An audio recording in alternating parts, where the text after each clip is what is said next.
Hi everybody. We introduce the 6-frame self-turning honey extractor full automatic. This extractor is made of food-grade stainless steel. And also the basket made of food-grade stainless steel by laser cooting way. The controller is touchscreen. You can adjust the time and speed for each lapse. Security switch. High-quality food-grade basket. The honey gate is at the same level with bottom. Now let's watch how to install and use. First of all, assemble the legs. Then, please assemble the controller panel as in the video.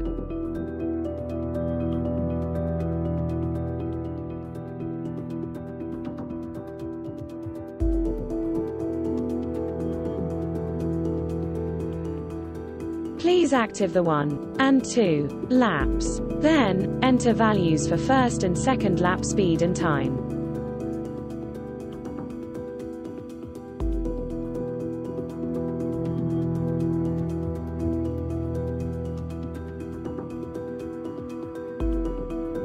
When it's ready, place the uncapped frames into the basket as in the video.